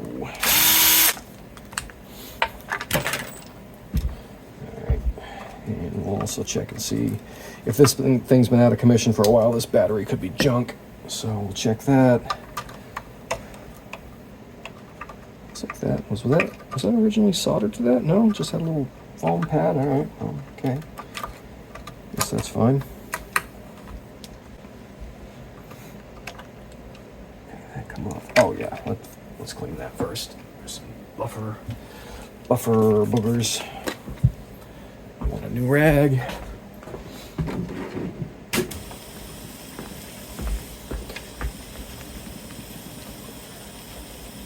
Oh, that's way better.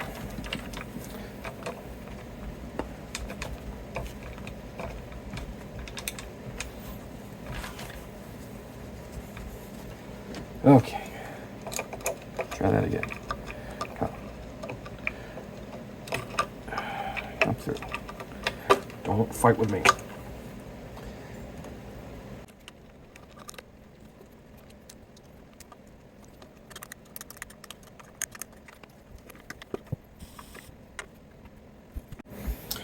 All right. Now we got all this back together. I think I'm just gonna time lapse out the fret level. You guys have seen enough fret level. I might even skip to the end or skip to the next part.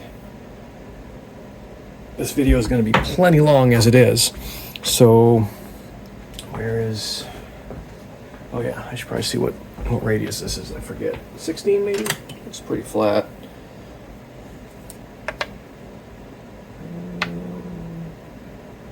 Yeah, maybe a 14? Nope, 16. So here's our 16 block, and this is basically to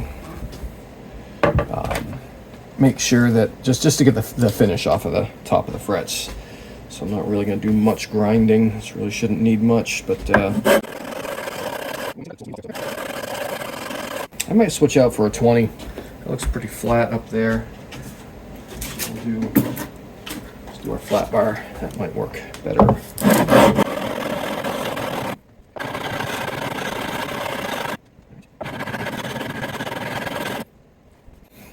Okay, we knocked all the finish off the tops and leveled these out. They were pretty close. There was a little bit of a weird spot up here, but that's okay.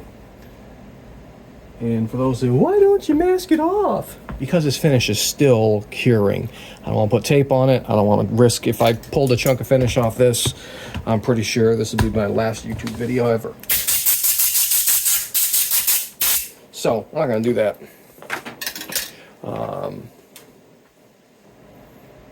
But yeah. Also, I appreciate words. I appreciate everyone watching, and you know what's coming. If you want me to work on your cool thing, feel free, give us a call, send us text, message, email, whatever. 603-625-6110 down here at the Music Techs in Manchester, New Hampshire. I'd love to work on your cool thing. This guy, this one wins the award for longest drive to get here. I mean, they were going to be up here anyway, I think, but this still qualifies. This came all the way from the great state of Tennessee, I believe, which I've driven through. Have I driven through Tennessee? I think so. Never really been there, but I've always wanted to go, other than just driving through. But yeah, this is definitely the award for longest driven piece, and I appreciate that. So yeah, keep it coming. Down here, Music Techs, send it, do it. All right, end of shameless self-promotion. And let's get these frets leveled. We're going to definitely do this in time lapse. I'll just start it. You guys have seen this part. It's a lot of this. Then I get the sandpaper and do a lot of this. And then, yeah, that's pretty much it. Okay, here, ready, set, time lapse. So we will see you at the next part, which will probably be tuners and nut and stringing it up. One more thing. One giant pain of fret leveling a finished neck is that pretty much every time you got to do that and then scrub the file because it gums up real quick. Maybe I have a newer file. Definitely cuts better. This thing's old and beat. Let me see if I have a better one somewhere. All right, I found another one. Let's see if this one cuts any better. Oh, I think it does. That's good. All right, cool. Back to it.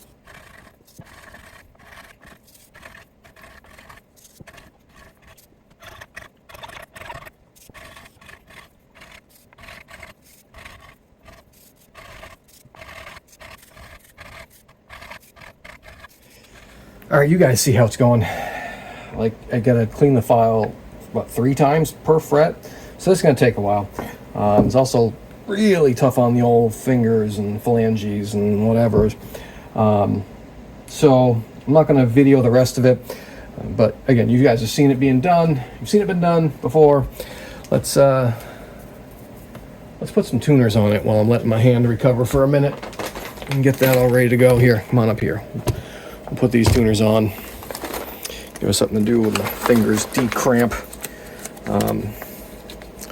I tried using the regular old style fret file to, like, you know, the original style to get it to, like, just to get the finish off it, but it doesn't really make much difference. Okay. Oh, we gotta drive these in, don't we? Ooh, that'll be risky. Very risky. All right. We have to do that into the bag of shot. Alrighty then. Let's move these. Okay, we got our bag of shot. Move this stuff out of the way. And this basically allows you to turn the neck itself into a dead blow. Let's put a rag down here to help cushion things further. And hopefully there's no major catastrophes happening here.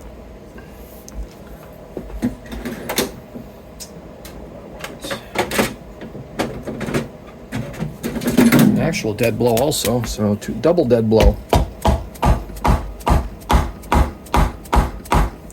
Those are tight.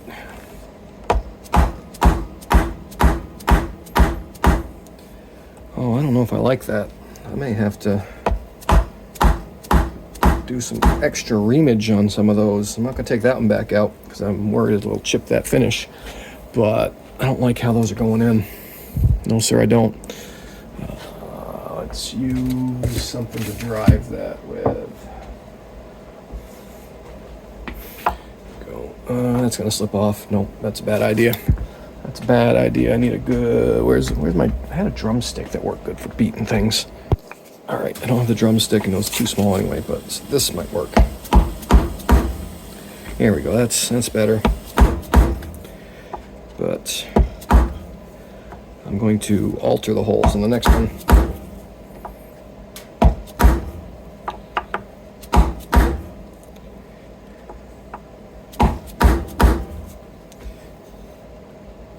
Okay, a little bit more. Still get my fingernail under there. All right, I think we're good.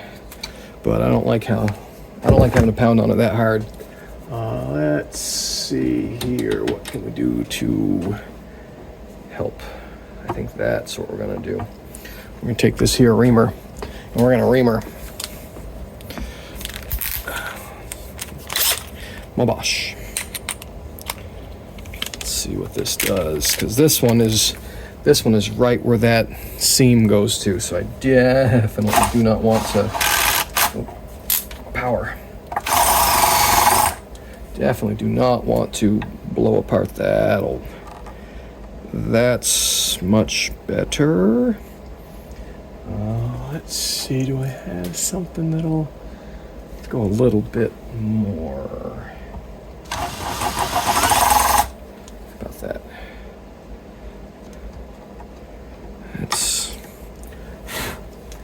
That's pretty okay.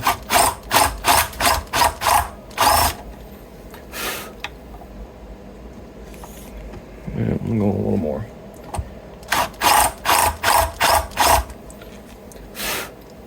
Okay. I think that's going to do it for that. Ooh, hitting my coffee cup over there. Better move that. Okay. Some more love taps. That one seems less angry about it.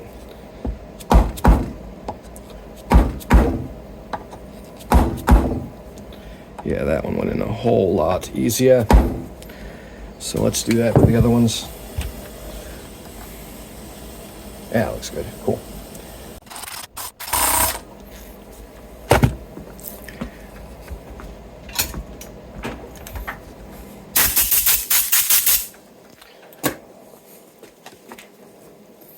Okay.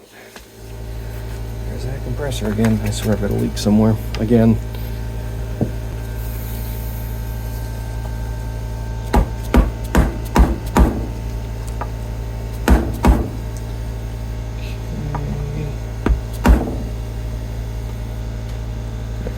That one.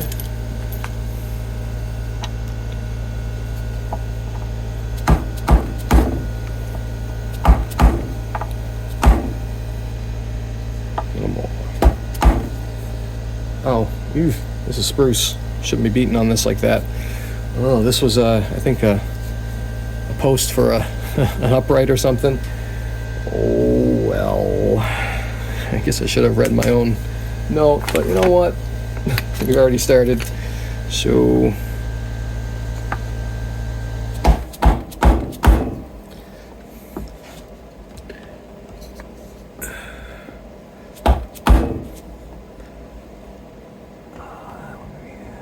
a little more on that one.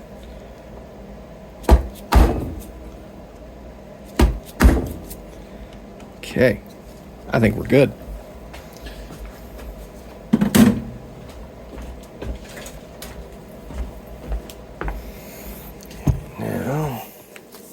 Don't need this anymore.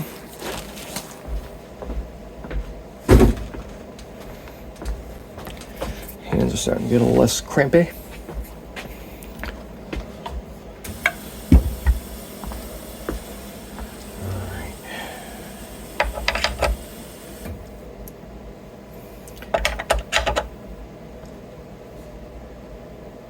So, has anyone else ever attempted to repair a G&L neck that was made in their, what are they, bi-cut, I think is what they call it? If so, I'd love to hear from you in the comments.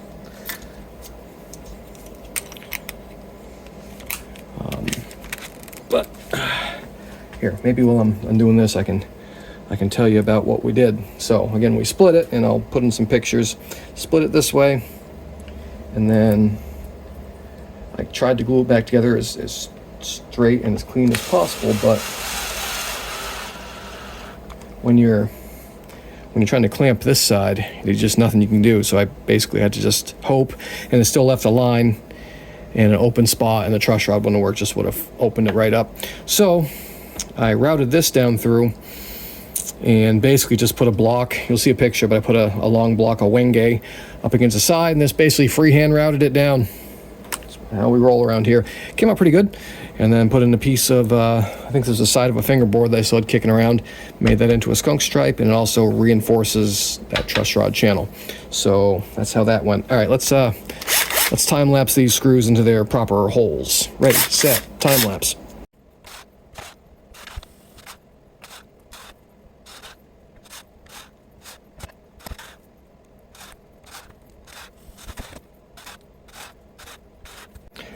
All right, I didn't lose a single screw on these bass tuners, and that's, I think, the first time that's ever happened.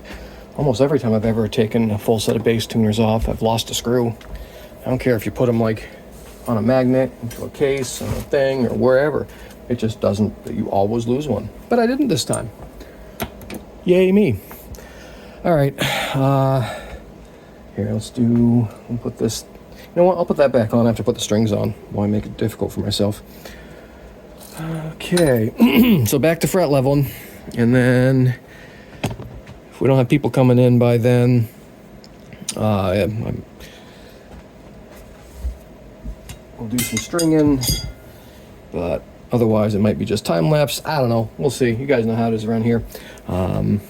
Okay, on with it. All right, so I think I'm going to just, now that these are all on there, I'm going to finish fret leveling this, and I'm going to do that off camera. It's long, boring. It's just going to be me cleaning my file the whole time, and then, you know, doing a lot of this motion. You guys have seen that a lot. We'll see at the next part. I don't think I'll go full time lapse at the end unless people come in, but I don't know. You know how we roll around here. It's kind of loosey-goosey. Thanks for watching. Again, I do appreciate it. Keep subscribing, commenting, doing all the things. Tell me how terrible a tech I am. I don't care. But I'm pretty sure I may be the worst tech on YouTube, or when it was somebody called me one of the worst techs on YouTube. But let's see anybody else put one of these G&Ls back together. Together. So I did it, you didn't, and let's see how she comes out. This could be a lot of big talk, and it could, you know, explode at the end. So yeah, anyway, see you. Okay, I think we're back in business. And we're gonna throw a piece of foam down in there and put a new battery in here. Ooh, that's a gross connection. Let's give that a little bit of deoxifying. And get these pots also. They probably need it. There we go. Getting that out of there. Come on, in there. All right, so now this, perfect, all right. And I'm also going to put another piece under this because I don't like the lacking of insulation. I might just throw a piece over this just to keep things from rattling, because we don't like rattles, do we? Nope. Okay, now this, like this.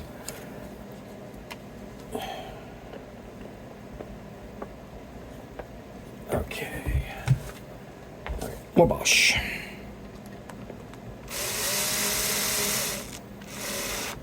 Okay.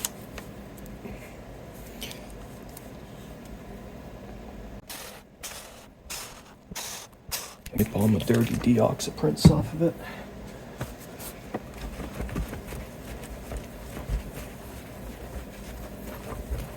Okay, now, you guys ready? Look at that. Ooh, yeah.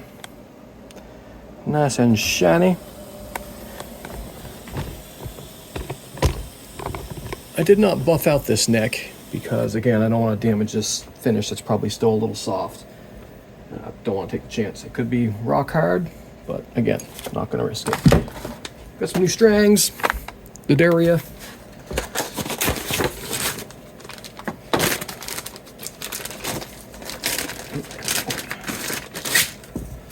All right, move your stuff out of the way. Okay, now let's do this super dangerous. I'm gonna drop that guitar on the floor, right? I always hear that in the comments. I can't believe you do that.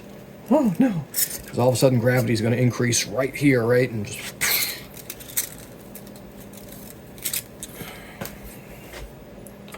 Ooh, I hope these aren't like super long scales or something. I never really checked, did I? Well, we'll see.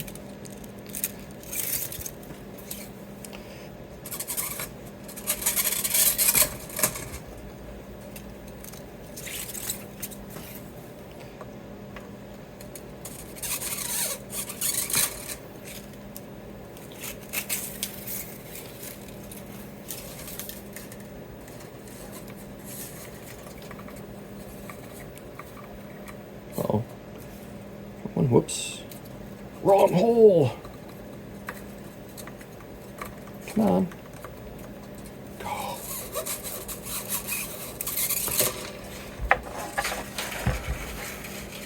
Alright, let's go over here.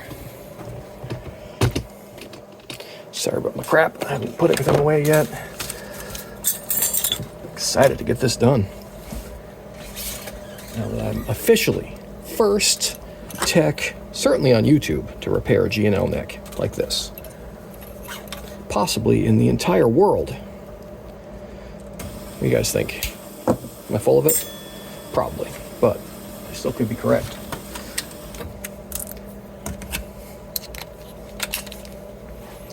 Alright, oop, come on. That'll do.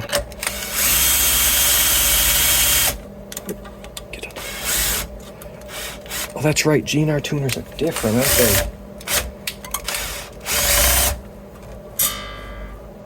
they? They wrap downwards, all right? They're tapered downwards, so you don't need as many wraps. We're about there, I think that'll be good.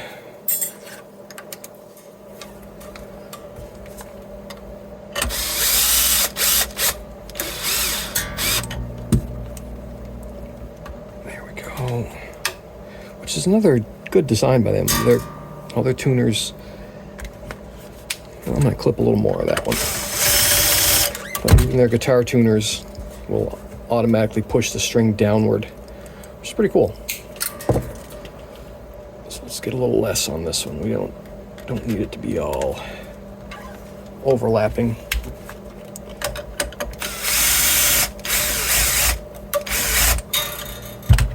That's better.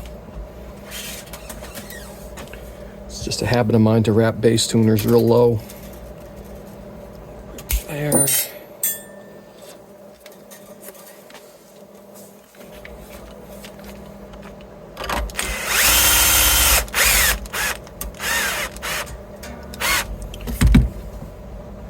Ooh, before I get this up to tension, I'm going to tighten that truss rod some more. Okay, just to give it some back bow before we start.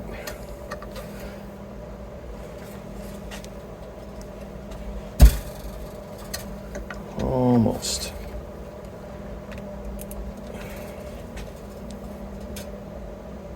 That's looking pretty good, maybe just a little more. Let's try that. It's always easier on the neck, especially a bass neck, to pre-tension it before strings are pulling the other way.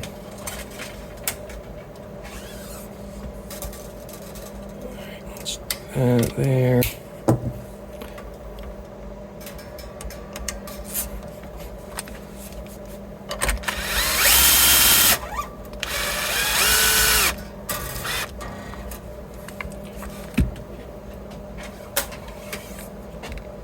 Boy, this almost required super long. It just barely makes it with that string through. Oh, but it doesn't have to go string through, does it? It might have been through the rear before, but, well, we went string through. That's all right. We can always switch it if we need to.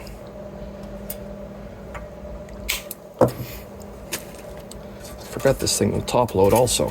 It's another good idea what G&L does.